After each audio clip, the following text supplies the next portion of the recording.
Hi అందరికీ, welcome to నందు kitchen. ఈరోజైతే మనము ఎమ్మీగా గుత్తి వంకాయ కూర ఎలా చేయాలో చూసేద్దాం రండి. వీడియోలోకి వెళ్ళిపోదాం. చూడు, ముందుగానైతే ఒక బౌల్లోకి కొంచెం వాటర్ తీసుకొని అందులో నేను కల్లుప్పునైతే యూస్ చేస్తున్నాను. మీరు సాల్ట్ అయినా వాడుకోవచ్చు. చూడండి, ఈ విధంగా ఒక 5 వంకాయలను అయితే తీసుకొని కల్లు ఉప్పు వేసి వాటిలో ఉంచుకోవాలన్నమాట. చూడండి, ఇలా ఒక్కొక్కటిగా తీసుకొని ఈ వంకాయలను అనేది కట్ చేసుకోవాలి. ఈ విధంగా 2 సైడ్స్ కట్ చేసుకొని ఒక్కొక్కటి మొత్తం అన్ని వంకాయలను ఇదే విధంగా కట్ చేసుకోవాలన్నమాట. ఎక్కువగా కట్ చేసుకోవద్దు. కిందికి కట్ చేయడం వల్ల ఏమవుతుందంటే మనం పెట్టే మసాలా అనేది మొత్తం అంతా వంకాయ కొంచెం కొంచెం ఉడికేటప్పుడు విచ్చిపోతుంది అనమాట, విడిగా అయిపోతుంది. సో కాబట్టి అప్పుడు టేస్ట్ అనేది వంకాయకి రాదనమాట. చూడండి, ఈ విధంగా అన్నీ కట్ చేసుకొని ఈ విధంగా పెట్టుకోవాలన్నమాట. చూడండి, కట్ చేసిన వంకాయలు చూడండి, అంత లోపలికి కాకోకుండా కొంచెం బాగా కట్ చేసుకొని పెట్టుకోవాలి ఈ విధంగా. ఓకే, చూడు, వీటిని అయితే పక్కన పెట్టేసుకుందాం. ఇందుకోసం మనం మసాలాను అయితే రెడీ చేసుకుందాం.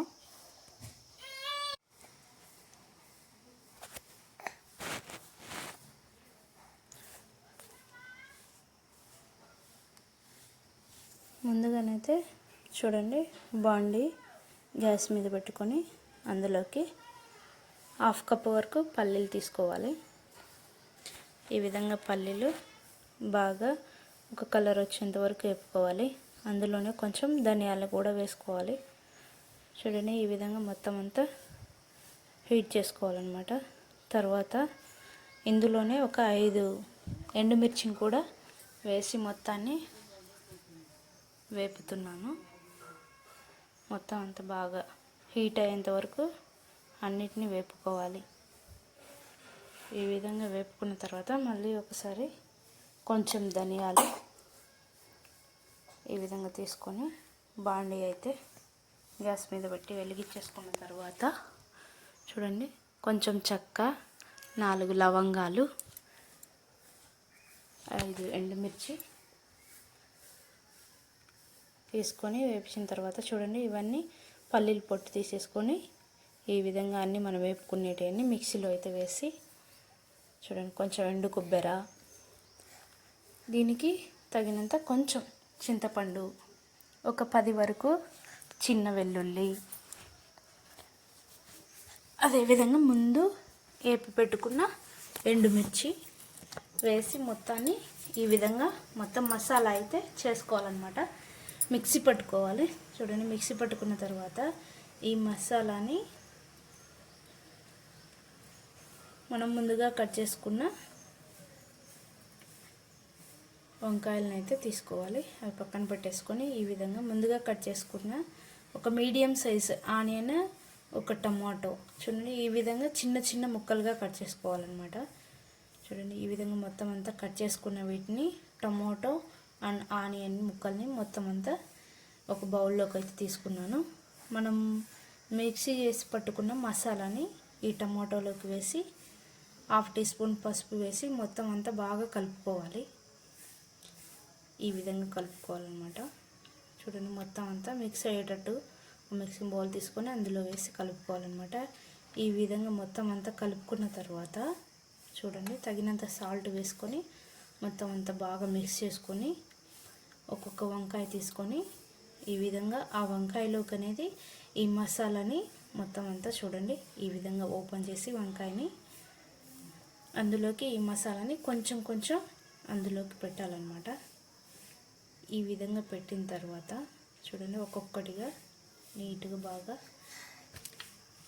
చూడండి మసాలా పట్టేటట్టు పెట్టిన తర్వాత ఈ విధంగా ప్రెస్ చేయడం వల్ల ఏమవుతుందంటే మసాలా అనేది బయటికి ఊడి రాకోకుండా ఉంటుంది మనం ఆయిల్లో వేసినప్పుడు. చూడండి, ఈ విధంగా అదే విధంగా ఒక్కోటి మొత్తం అన్ని వంకాయలకి ఈ విధంగా మసాలా అనేది పెట్టుకోవాలన్నమాట. చూడండి, చక్కగా ఈ విధంగా పెట్టుకోవాలి. ఇలా అన్ని వంకాయల్ని మొత్తం అంతా మసాలా పెట్టిన తర్వాత మనం టీ తాగే గ్లాస్ ఉంటుంది కదా, ఆ గ్లాస్ తోటి ఆయిల్ని అయితే తీసుకున్నాను. ఆయిల్ తీసుకొని గ్యాస్ స్టవ్ వెలిగించుకొని ఆయిల్ హీట్ అయిన తర్వాత కొన్ని తాలింపు గింజలను అయితే వేసుకోవాలి. ఈ విధంగా చూడండి, తాలింపు గింజలు బాగా కొంచెం బ్రౌన్ కలర్ వచ్చేంత వరకు బాగా ఏగనిచ్చిన తర్వాత చూడండి 2 రెమ్మల కరివేపాకు తీసుకొని అందులో వేసుకోవాలి. ఇందులోకి మనము ఫ్రెష్గా తీసుకున్న అల్లం పేస్ట్ అయితే బాగుంటుంది.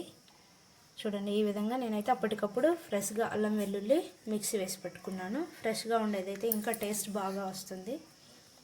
మీరు కూడా అదే విధంగా చేయండి. చూడండి, ఈ విధంగా అల్లం వెల్లుల్లి పేస్ట్, కరివేపాకు, తాలింపు గింజలు అనేది మొత్తం అంతా బాగా ఏగనివ్వాలి.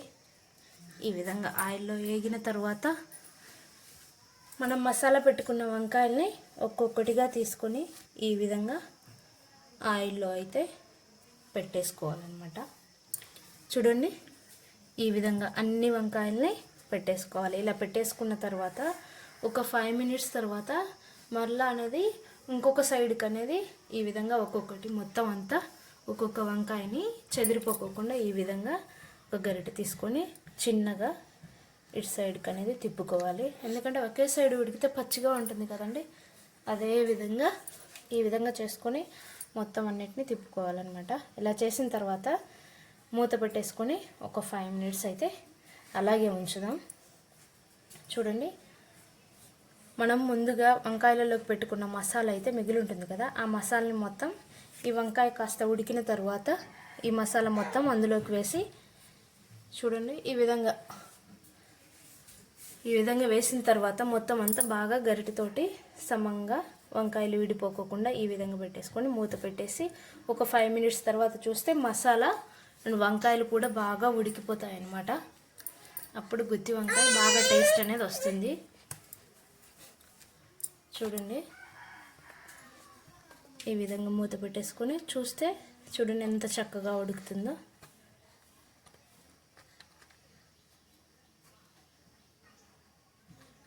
ఇలా సరిపోతుందన్నమాట. తర్వాత బాగా వంకాయ మసాలా అంతా ఉడికిన తర్వాత ఒక 1/2 గ్లాస్ వరకు వాటర్ని అయితే తీసుకోవాలి. ఈ విధంగా వాటర్లో, ఎందుకంటే మసాలా మొత్తం అంతా ఇంకిపోకుండా ఈ వాటర్ అంతా బాగా మసాలా వాటర్ అంతా కలిసేంత వరకు బాగా కలుపుకోవాలి. ఈ విధంగా మొత్తం అంతా కలుపుకుంది. చూడండి గ్రేవీ ఎలా తయారైందో, సూపర్గా ఉంది. టేస్ట్ కూడా సూపర్గా వచ్చింది. మీరు కూడా తప్పకుండా ట్రై చేయండి. గుత్తి వంకాయ కూర అండ్ రాయి సంగటి అయితే సూపర్గా ఉంటుంది. చూడండి ఏ విధంగా వచ్చిందో, చాలా స్పైసీగా కూడా ఉంది. ఎక్సలెంట్గా వచ్చింది. మీరు కూడా తప్పకుండా ట్రై చేయండి. అండ్ ఎలా వచ్చిందో కామెంట్ రూపంలో తెలియచేయండి. నా ఛానల్ అయితే సబ్స్క్రైబ్ చేయండి, లైక్ చేసి షేర్ చేయండి. కొత్తగా ఛానల్ పెట్టుకున్నాను, తప్పకుండా మీ హెల్ప్ నాకు కావాలి. నాకు సపోర్ట్ చేస్తారని ఆశిస్తూ మీ నందు. Thank you all.